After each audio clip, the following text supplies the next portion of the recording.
Bismillahirrahmanirrahim. Assalamualaikum warahmatullahi wabarakatuh. Dari bunyi sambutan salamnya kelihatannya semuanya sedang puasa. Alhamdulillah. Allahumma salli ala Sayyidina Muhammad wa ala ali Sayyidina Muhammad. Syekh Muhammad Uthman atalallahu mu'amarahu sahih jasadahu wa nafa'ana bihi wa Syekh Islam mata'ana bihusni salatihi wa tilawatihi hadha sabah al-mubarak.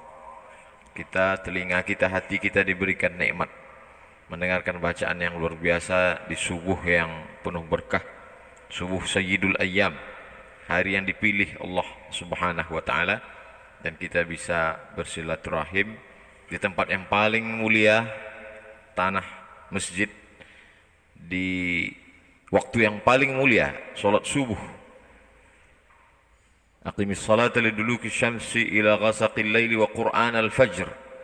Allah tidak menyebut yang lain sebagai Quran Fajr, tapi disebut Allah salat subuh karena ayat yang paling panjang dibaca dalam salat adalah Quran al-Fajr, salat yang paling panjang bacaan ayat Al-Qur'annya di waktu subuh.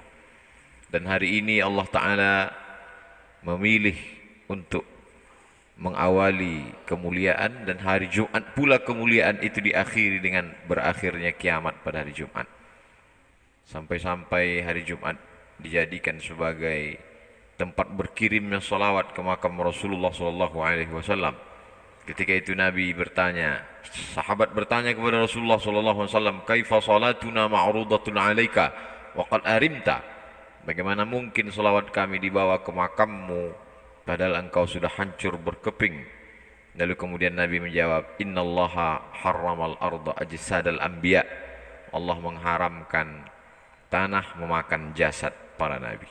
Mudah-mudahan silaturahim kita ini membuat kita selalu istiqamah dalam iman dan Islam, dan bersama Rasulullah SAW dalam surga Jannatul Firdaus insyaallah. Pada kesempatan yang baik dan mulia ini ada beberapa hal yang ingin saya sampaikan. Yang pertama, seperti ayat yang dibacakan oleh imam kita tadi, innama amruhu idza arada syai'an ay yaqula lahu kun fayakun. Termasuklah pertemuan kita subuh ini adalah jadwal kun fayakun yang tidak terjadwal sebelumnya. Berapa banyak kita berkeinginan tapi Allah tidak ingin, maka tidak terjadi. Ana urid, huwa yurid, hiya turid, Allah fa'alul lima yurid. Tapi ketika Allah Ta'ala mau, yamsaskallahu bidurrim fala kashifa lahu iyyahu. Kalau engkau ditimpa suatu kesulitan, kesusahan, tidak ada yang bisa menyingkapkan yang darimu kecuali Allah Subhanahu wa taala. Wa yuridka bi khairin fala radda li fadlih. Tapi kalau Allah ingin memberikan suatu kebaikan, tak pula ada yang bisa menolaknya, baik itu dari kalangan jin maupun manusia. Itu yang kita katakan setiap selesai salat, la mani'a lima a'taita wa la mu'tiya lima mana'ta. La mani'a, tidak ada satupun yang bisa menjadi penghalang atas apa yang engkau ingin berikan. Wala mu'tiya, tidak pula ada yang bisa satupun yang memberikan atas apapun yang ditahan oleh Allah Subhanahu wa taala. Buktinya subuh ini, berapa banyak jadwal saya batal yang baleho bannernya sudah siap karena tidak dapat izin. Subuh ini bisa karena memang tidak pakai izin. Assalamualaikum, ngapain datang? Salat Jumat. Sama seperti saya menyampaikan khutbah Jumat, tidak perlu izin. Makanya saya dibuat di atas mimbar salat Jumat. Kita memang tidak ada membuat baleho, takbir akbar dan selain, hanya sekedar pertemuan silaturahim di masjid, di rumah Allah Subhanahu wa taala. Poin pertama yang ingin saya sampaikan bahwa dalam hidup ini banyak sekali hal-hal yang diberikan Allah Subhanahu wa taala kepada kita, seperti yang diceritakan pada kisah Nabi Musa alaihissalam. Musa alaihissalam adalah contoh model kun fayakun. Ketika semua anak-anak dirazia yusabbihuna abna'akum wa yastahyuna nisa'akum. Anak laki-laki semuanya sembelih. Tidak ada satupun yang bisa terselamat dari penyembelihan Fir'aun.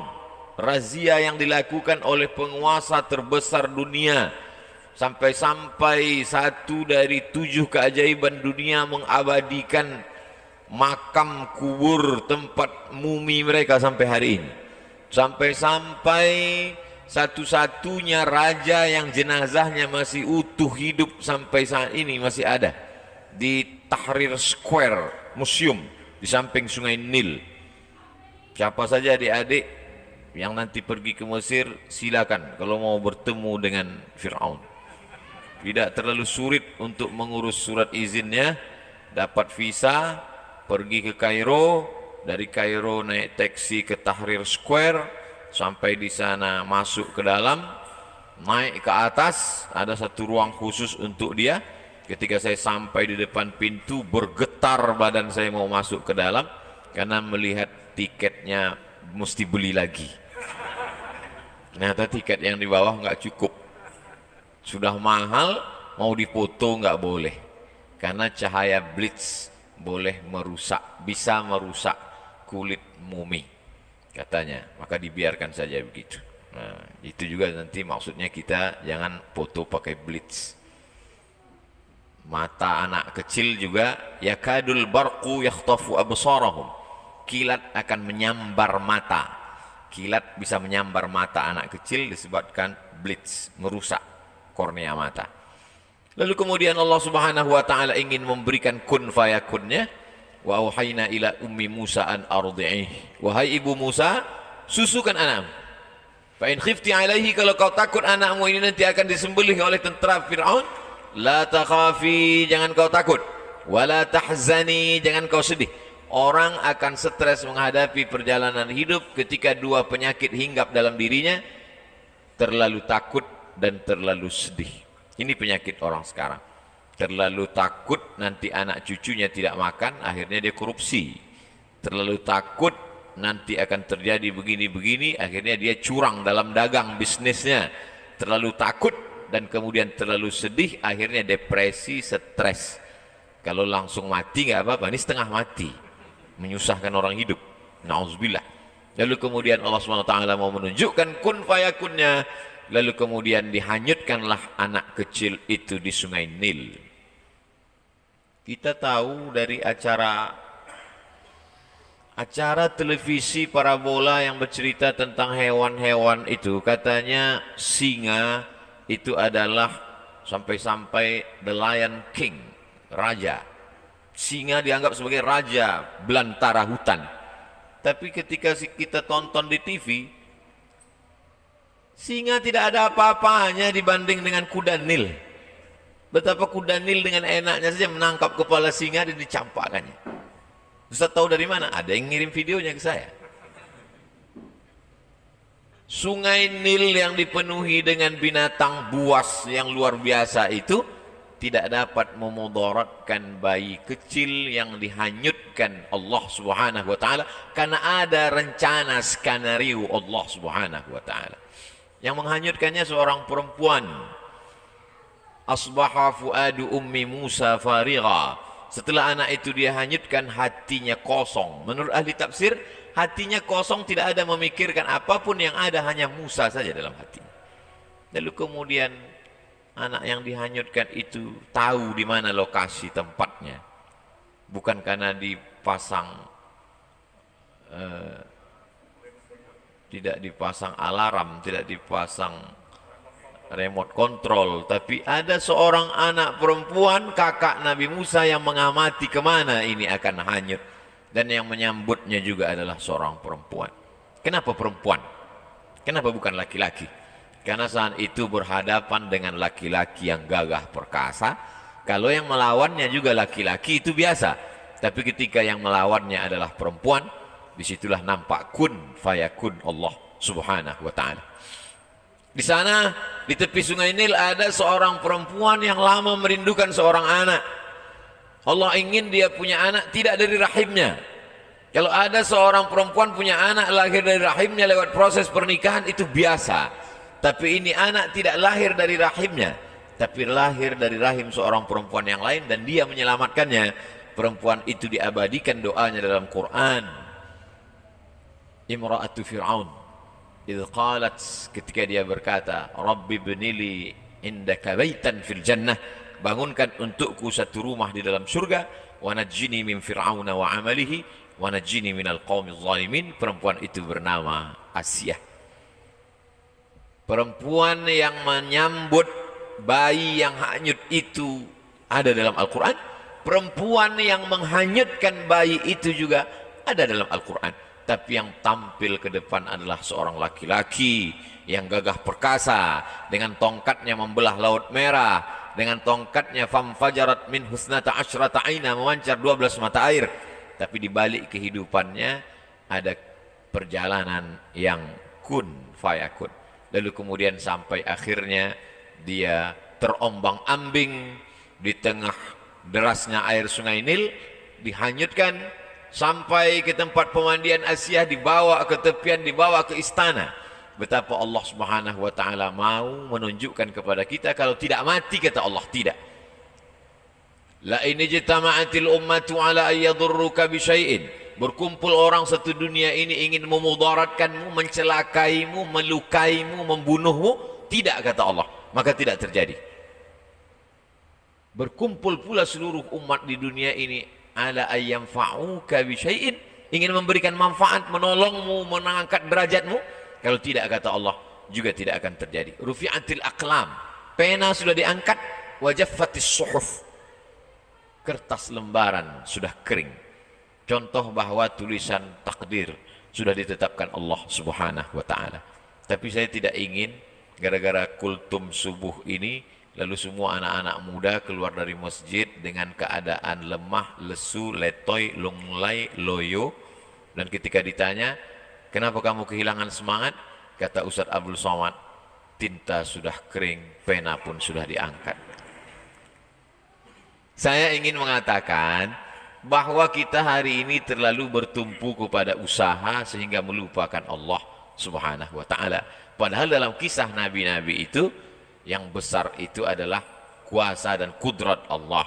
Ketika Allah besar dalam hati kita, maka kita menganggap usaha kita ini kecil. Ketika kita merasa besar diri kita, maka Allah akan menjadi kecil. Itu yang dikatakan oleh Qarun, innama utituhu ala ilmin indi. Ini semua karena ilmuku, karena etos kerjaku, karena kemampuanku, karena manajemenku. Akhirnya tenggelam di dalam danau yang disebut dengan Danau Qarun. Untuk cerita lengkapnya tanya imam kita tentang Danau Qarun. Saking hebatnya Qarun, kalau ada orang Jombang yang menggali tanah ketemu periuk terbuat dari emas, spontan dia akan berkata ini adalah harta Qarun. Padahal tenggelamnya di Mesir, bisa periuknya sampai ke Jombang. Begitulah hebatnya. Tapi walaupun begitu hebatnya, belum pernah saya sepanjang ceramah ketemu jamaah kenalkan Pak Ustadz, nama saya Qarun. Belum. Allah Subhanahu wa taala banyak bercerita tentang kun fayakunnya.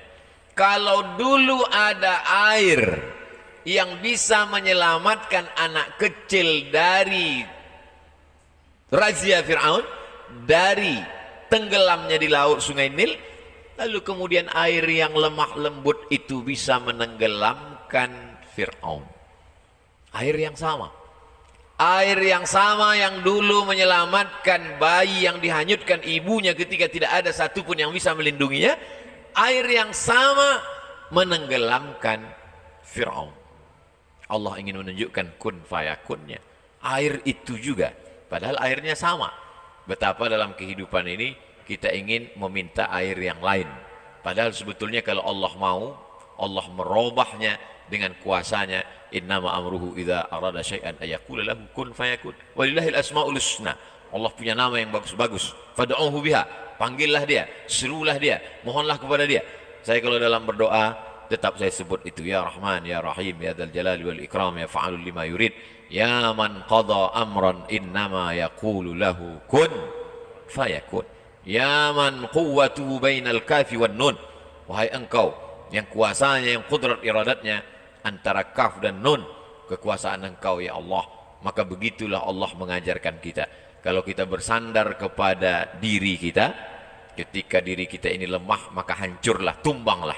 Tapi kalau kita bersandar pada kuasa Allah, saat tangan kita angkat dan mulut berkata Allahu Akbar, di situ ada kekuatan yang besar, yang luar biasa. Ketika semua manusia mengatakan dia akan mati, dia akan tenggelam, dia akan disembelih, dia akan tertelan air, tapi tidak, kata Allah.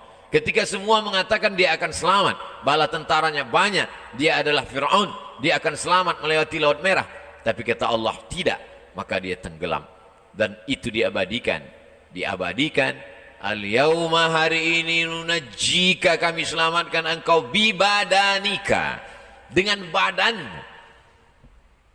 Ini ayat pernah dikritik orang liberal. Kata dia, kalau dikatakan bahwa Fir'aun itu diselamatkan jasadnya, maka seluruh mumi itu juga jasadnya selamat. Seluruh mumi ketika digali gunung, batu-batu besar, itu jasadnya selamat. Lalu apa keistimewaan Fir'aun? Dari mana orang bisa membedakan ini Fir'aun yang mengejar Musa dengan ini Fir'aun yang dijadikan raja-raja mumi itu? Mana perbedaannya? Ternyata Allah ingin menunjukkan ketika ada seorang pakar mumi diperiksa, ternyata di dalam paru-paru satu mumi ini ditemukan garam. Garam tidak akan mungkin bisa masuk ke paru-paru kita, karena paru-paru itu hanya dipakai untuk bernafas. Makanya kalau ada orang minum sambil ngobrol dan mungkin masuk setetes dalam paru-parunya, dia akan tersedak dan bersin, dia akan terbatuk. Kenapa begitu? Karena paru-paru mesti bersih, tidak ada unsur apapun. Lalu kenapa satu mumi ini ketika diperiksa paru-parunya ada garam? Karena inilah orang yang garam masuk ke dalam paru-parunya. Kapan itu? Adrakahul gharaku. Adrakahul gharaku, ketika dia tenggelam di Laut Merah dan masuk garam itu ke dalam paru-parunya. Tidak ada yang paling sakit daripada sakitnya masuknya air garam ke dalam paru-paru. Kalau mau coba, nanti pas buka puasa, masukkan air garam ke paru-paru melalui hidung. Sakit yang luar biasa. Kematian itu sakit, tapi cara kematian yang menyakitkan diberikan Allah pada orang-orang yang luar biasa. Ada yang matinya hanya dengan nyamuk yang masuk ke dalam lubang hidung lalu menjalar ke atas menggigit otaknya. Ketika dia ambil martil, dia pukulkan ke kepalanya, dihantukkan ke dindingnya, mati 400 tahun. Namrus, cara-cara mati yang luar biasa, yang mengerikan. Maka ketika saya ceramahkan tentang nyamuk masuk ke otak, segera orang pulang beli anti nyamuk, takut masuk nyamuk ke otak. Padahal itu sebenarnya cara Allah. Allah ingin tunjukkan innama amruhu idza arada syai'an ayaqula lahu kun fayakun. Yang payah menyimpulkan tausiah kultum saya subuh ini, ceritanya kemana-mana, mudah aja. Nanti kalau pulang ada yang nanya, kenapa Mas Bu lama pulang dari masjid? Ada Ustadz Somad tadi kultum, apa isinya? Kun fayakun. Allah Subhanahu wa ta'ala dari mulai cara menyelamatkan orang, dari mulai cara mematikan orang, dari cara mulai mengabadikan orang dengan yang istimewa, yang luar biasa. Kenapa? Karena dia memang luar biasa, maka hasil-hasil karyanya juga luar biasa. Fa'tabiru, ambillah i'tibar, pelajaran, faqsusil qasasa, ceritakan kisah-kisah itu ya Muhammad sallallahu alaihi wasallam. La'allahum yatafakkarun, mudah-mudahan mereka berpikir. Kalau lampu ini mati, kita cukup pencet stop kontak, dia akan hidup. Kalau AC ini mati, kita cukup ambil remote control, on, dia akan hidup. Tapi mengonkan otak ini adalah dengan kisah-kisah. Apalagi sekarang banyak orang otaknya tidak berfungsi karena sudah dihabiskan oleh handphone ini. Luar biasa. Maka satu-satunya lagi tinggal cara untuk mengaktifkan pikiran orang adalah dengan bercerita melalui mimbar sholat Jumat. Karena di dalam sholat Jumat, siapa man la'ibal hasa faqad la, siapa yang main-main batu kecil maka sungguh dia sudah melakukan perbuatan la, man la fala jum'atalah, maka tidak sah Jumatnya. Waktu itu Masjid Nabawi itu lantainya masih pasir, jadi ketika sholat ada orang main-main batu. Ada batu di bawah, asa batu-batu kecil. Maka kata Nabi, siapa yang main-main batu maka sia-sia. Dulu orang main batu, sekarang orang di masjid main batu juga, lihat-lihat batu cincin. Mohon maaf yang punya batu cincin. Sia-sia. Orang tidak akan mungkin main handphone saat khutbah Jumat. Maka disitulah kesempatan khotib menyampaikan pesan-pesan berisi kisah-kisah untuk meng-on-kan, mengaktifkan. Karena kata Allah, faqsusil qasasa, ceritakan tentang kisah Musa, ceritakan tentang kisah Namrus, la'allahum yatafakkarun. Mudah-mudahan mereka mau berpikir. Orang memfungsikan kaki, buktinya jalanlah 10.000 langkah sehari supaya Anda selamat dari osteoporosis. Orang memfungsikan mata, buktinya apa? Dokter mata, spesialis mata sampai S1, S2, S3. Orang memfungsikan jantung, buktinya apa? Ada satu rumah sakit khusus, rumah sakit jantung. Tapi untuk memfungsikan akal pikiran, maka dengan cerita kisah dalam Al-Quran, bahkan ada orang barat yang bukunya isinya hanya cerita aja, kisah aja. A cup chicken soup for the soul. A cup, satu mangkok chicken soup, sup ayam for the soul, tapi bukan untuk perut. Satu mangkok sup ayam untuk jiwa. Jiwa tidak makan sup ayam, tapi ada satu mangkok ternyata isinya cerita saja. Betapa orang mendengar cerita, dia ingin berpikir dan dia sendiri menemukan solusinya. Saya menemukan buku itu ketika bongkar-bongkar lemari saat saya kelas 2 SMP Sanawiyah. Sampulnya warna hijau, tulisannya warna kuning. Baca, banyak kisah, cuman yang ingat hanya beberapa. Ada seorang guru, baca berita ada iklan penawaran NASA, Badan Antariksa Amerika, akan menyeleksi orang yang akan naik ke bulan. Seleksi 3.000, dia lulus. Dari 3.000 orang menjadi 300, dia lulus juga. Dari 300 menjadi 30, dia lulus juga. Dari 30 hanya beberapa orang yang akan naik kapal bolak-balik antariksa naik ke bulan. Tidak lulus. Stres, depresi, malu, putus asa. Akhirnya dia nonton TV di rumah tentang keberangkatan pesawat bolak-balik akan ke bulan. Begitu dia tonton, makin stres, makin depresi. Andai aku berada di kapal itu, andai nama aku tertulis di koran, andai. Begitu pesawat itu mulai, dalam hitungan detik, 1, 2, 3, 4, belum sampai 1 menit, tiba-tiba pesawat itu meledak, meletup, hancur berkeping. Di saat itu juga dia berterima kasih kepada Tuhan, untung aku nggak lulus. Andai saja lulus di situ. Padahal berapa detik yang lalu dia berkata, mengapa aku tidak di sana? Mengapa aku tidak lulus? Belum lagi berakhir menit itu, di saat itu juga dia berkata, untung saja aku tidak lulus. Betapa kita menilai hidup ini menurut pandangan kita. Padahal ada yang lebih indah menurut rencana Allah Subhanahu wa taala, tapi dengan cara mengikuti kehendak Allah. Cerita saya ini jangan dipotong. Saya tidak ingin juga ada adik-adik mahasiswa ketika ditanya sama bapaknya pulang, kamu udah selesai semester 8? Belum Pak. Kenapa? Ada hikmah-hikmah yang bisa kita petik dari perjalanan panjang ini.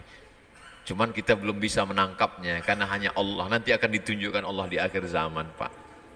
Saya takutnya bapaknya tidak ngamuk, dengan senyum dia katakan, betul yang kau katakan, maka dari semester 9 dan berikutnya kau carilah uang kuliah sendiri. Itu bisa kita katakan kalau kita sudah ikut aturan Allah semuanya.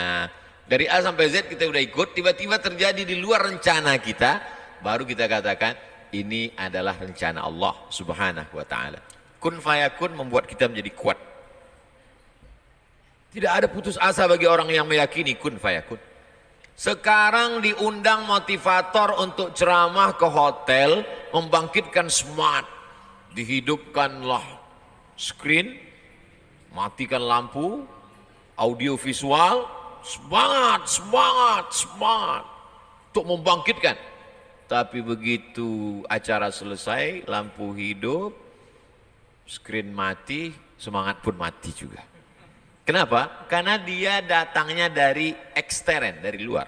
Tidak bisa. Semangat hidup bangkit dari dalam. Semangat hidup apa? Semangat hidup kun fayakun. Di saat tidak ada tempat bergantung, ibu adalah orang paling tempat bergantung. Tidak ada tempat bergantung selain ibu. Tapi di saat itu ibu pun menghanyutkan dia. Allah sedang ingin mengatakan tidak ada tempat bergantung bagi engkau wahai Musa, kecuali hanya aku. Begitu juga yang dialami oleh Nabi Muhammad SAW. Ayahnya Abdullah meninggal. Diasuh oleh ibunya Aminah meninggal. Diasuh oleh kakeknya Abdul Muttalib meninggal. Diasuh oleh pamannya Abu Talib pun meninggal. Istrinya Khadijah meninggal juga. Anak-anak perempuannya semua meninggal. Kecuali satu terakhir 6 bulan setelah itu barulah meninggal. Lalu kemudian apa tempat dia bergantung? Tak ada tempat bergantung. Dia berharap menganggap nanti orang Taif akan menolong. Berjalan kaki dia dari kota Makkah menuju Taif. Karena kalau dia naik onta, naik keledai, naik kuda, nanti dianggap dia akan pergi jauh, dia akan dibunuh. Dia jalan kaki 100 km sampai ke Taif. Orang Taif tidak menyambut dia dengan tala'al badru alaina. Orang Taif tidak menyambut dia pakai banner, baleho dan umbul-umbul. Mereka sambut dia dengan lemparan batu. Akhirnya dia mengadu ke balik bukit dan berkata, Ilahi, ilaika ashku dha'fa quwwati. Kepada engkau aku mengadukan kelemahanku wa qillata hilati. Ketidakberdayaanku wa hawani. Kehinaanku di tengah manusia. Anta rabbul mustad'afin. Engkaulah tempat aku berlindung ya Allah. Pada saat itulah baru Allah menunjukkan kun fayakunnya. Setelah perjalanan panjang, di akhir itu baru datang kun fayakun. Malakul jibal. Malaikat jibal, malaikat penjaga segala bukit di dunia ini berkata, ya Muhammad sallallahu alaihi wasallam, tunjukkan mana gunung yang paling besar, Jabal Qu'ayqi'an dengan Jabal Abi Qubais. Tunjukkan, akan kutimpakan kepada mereka, rata mereka dengan tanah. Apa jawab Nabi? Asallah an yukhrij min aslabihim man ya'budullah wa la yusyrika bihi syai'a. Ya Allah, keluarkan dari tulang sulbi mereka anak cucu yang akan menyembah engkau, tidak mempersekutukan engkau dengan apapun. Penduduk Taif hari ini 100% muslim. Di saat kemarahan, di saat kekecewaan, di saat tidak ada tempat berharap, tapi Allah ingin memberikan kemuliaan, Allah berikan kun fayakun. Nabi menjawab kun fayakun itu dengan maaf. Maka disitulah letak kemuliaan Sayyidina wa Maulana wa Syafi'ina Muhammad sallallahu alaihi wasallam. Lalu kenapa kun fayakun itu tidak turun ke kita? Bukan karena airnya tidak turun, tapi karena cawannya tidak siap untuk menampung. Bejana yang disiapkan tidak cukup untuk menampung air hujan yang diturunkan Allah Subhanahu wa taala. Kun fayakun akan turun pada jiwa pemaaf seperti yang ada pada hati Muhammad sallallahu alaihi wasallam. Apa kata Jibril? Terompah kayu sendal yang diinjak Nabi itu berdarah dan darahnya hampir saja menetes ke tanah. Kata Jibril, kalau sampai darah kakimu itu menetes ke tanah, kuratakan dunia ini ya Muhammad. Nabi membersihkan darah itu agar tidak menetes ke tanah. Andailah datang malaikat Jibril berkata kepada Abdul Somad, andai darah itu menetes ke tanah, akan kumatikan semua haters-hatersmu Abdul Somad. Langsung saya injakkan kaki saya itu ke tanah. Ternyata kun fayakun itu tidak akan pernah turun kepadamu Abdul Somad, karena hatimu tidak seperti hati pemaaf Muhammad sallallahu alaihi wasallam. Ini poin pertama tentang kun fayakun. Nah, kita tidak mau ini hanya sebatas teori. Bagaimana menurunkan kun fayakun yang ada pada Musa, pada Ibrahim, pada Muhammad alaihi wassalatu wassalam ini kepada generasi sekarang? Maka kita perlu mentransfer itu ke umat yang ada sekarang.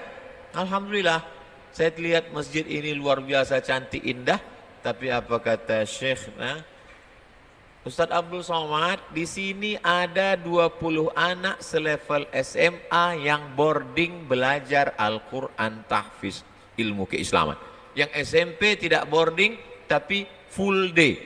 Full day, maksudnya penuh satu hari, malamnya enggak di sini lagi. Inilah cara kita untuk mengembalikan lagi kun fayakun yang pernah ada mampir di dalam hati Musa, yang pernah bersemayam di dalam hati Ibrahim, kita tarik lagi ke hati umat yang ada sekarang melalui lewat pendidikan Islam. Macam-macam, lain padang, lain belalang, lain lubuk, lain ikannya, lain kepala, lain idenya. Ada idenya dengan membuat masjid bagus, lalu kemudian ada lembaga pendidikan. Ada idenya untuk memajukan Taman Pendidikan Al-Quran dengan program 1000 TPQ seluruh dunia, sehingga kualitas anak-anak, guru fisika, PNS, guru kimia digaji mahal, guru matematika bisa dapat beasiswa S1, S2, S3, tapi guru ngaji digaji 300.000 sebulan, gajiannya 3 bulan sekali, disunat massal. Bagaimana kun fayakun itu bisa mampir ke dalam hati anak-anak kita? Maka mesti ada perbaikan kurikulum, perbaikan pendidikan, program-program, dan masjid. Masjid apa namanya Ustaz? Masjid Ar-Rayyan. Ada satu pintu surga yang tidak dimasuki kecuali hanya orang yang berpuasa, Ar-Rayyan. Tapi kita sudah masuk duluan ke Ar-Rayyan. Dan masuknya saya ke Ar-Rayyan dalam keadaan berpuasa. Abdul Somad, semua manusia ingin mendatangkanmu ke Ar-Rayyan, tapi aku tidak, kata Allah, kau tak bisa datang. Tapi kalau aku berhendak, kata Allah, maka di saat berpuasalah kau masuk ke dalam Ar-Rayyan. Allah Ta'ala punya kuasa, ajib. Segala tindak tanduk perbuatan Allah itu ajib. Makanya jin-jin pun berkata, inna sami'na Qur'anan ajaba, ajib, menakjubkan, amazing, luar biasa. Yang biasa itu perbuatan manusia, yang luar biasa maka di luar manusia Allah Subhanahu wa ta'ala. Maka bagaimana supaya ini ada pada generasi ini? Satu-satunya jalan adalah lewat pendidikan. Khutbah itu pendidikan, ceramah itu pendidikan, kultum pendidikan, tausiah pendidikan, kajian etika pendidikan, tapi tidak mengikat. Tidak mengikat, tidak ada orang di masjid yang terikat dengan pengajian. Kenapa di masjid Ustadz ceramah nggak ada yang keluar? Pintunya dikunci. Mana mau keluar? Maka kita mesti ada lembaga yang mengikat. Sekolah formal, SMP, tahfiz, SMA, tahfiz. Satu sisi dia ingin dapat ijazah, tapi dengan ijazah dari Diknas itu isinya adalah tahfiz Quran, akidah, akhlak, bahasa Arab, sejarah Islam, fiqih, usul fiqih. Dalam satu hembusan nafas dia akan berkata qala Rasulullah SAW, qala Nabi SAW. Tapi juga dalam hembusan yang sama dia mampu berkata fisika, kimia, biologi, matematika, bahasa Inggris. Inilah generasi yang akan bangkit dengan semangat kun fayakun tanpa meninggalkan dunia. Sekarang kita melihat ada orang yang luar biasa dengan kehidupan dunia, tapi kun fayakun tak ada dalam hatinya. Satu lagi ada orang yang luar biasa kun fayakunnya, tapi dia meninggalkan dunia. Laisa bi khairikum man taraka dunyahu li akhiratihi. Orang yang baik bukan yang meninggalkan dunia untuk akhirat, wala akhiratahu li dunyahu. Bukan pula yang meninggalkan akhirat untuk dunia. Liusiba minkum jami'an. Dapat dua-duanya. Bagaimana bisa membangun masjid secantik, seindah, seluar biasa ini? Jawabannya kan ceramah Ustadz, kun fayakun. Iya, tapi kan ada usaha, ada ikhtiar manusia. Masjid Ar-Rayyan Jombang sedang menunjukkan kita bagaimana kita mengkombinasikan makna kun fayakun sesuai antara ikhtiar dengan usaha manusia. Yang terakhir, kosong hampa perbuatan itu kalau tidak ada Allah di dalamnya. Tidur menjadi berisi kalau ada Allah di dalamnya. Bismika Allahumma ahya wa amin. Yang dibaca waktu pengajian. Makan menjadi berisi, berkualitas kalau ada Allah di dalamnya. Allahumma barik lana fima razaqtana wa qina adzabannar. Tapi puasa menjadi tidak bernilai kalau tidak ada Allah di dalamnya. Bagi siapa yang tidak berniat di dalam hati bahwa dia akan berpuasa. Ibadah kosong. Salat kosong kalau tidak ada lillah. Tapi perbuatan yang bukan ibadah malah menjadi ibadah kalau ada Allah di dalamnya. Tapi ceramah saya jangan dipelesetkan. Nanti satu hari main game online terus. Kamu dari pagi main game. Kalau ada Allah di dalamnya, maka dia pun akan bernilai ibadah, kata Ustadz Somad tadi. Ini banyak sekarang. Saya yang di masjid ini insya Allah tidak akan mempelintir ceramah saya. Tapi kan ini direkam. Itu bisa sampai kemana-mana. Nah, maka 3 poin yang saya sampaikan. Pertama, kun fayakun para nabi. Yang kedua, kita transfer, kita ambil itu ke generasi sekarang. Yang ketiga, bahwa tidak akan ada makna dalam suatu perbuatan tanpa ada Allah. Mudah-mudahan pertemuan kita ini pun pertemuan karena Allah. Rajulani, 2 orang. Tahabba fillah, berkasih sayang karena Allah. Ijtama'a alaih, bertemu karena Allah. Wa tafarraqa alaih, berpisah pun juga karena Allah. Saya akan melanjutkan perjalanan ke Pulau Bangka Belitung, setelah itu ke Palembang, setelah itu ke Riau, setelah itu baru balik ke Jombang lagi. Terima kasih, jazakumullah khairan, barakallahu fikum. Mudah-mudahan Allah senantiasa menjaga hati kita. Terima kasih. Wassalamualaikum warahmatullahi wabarakatuh.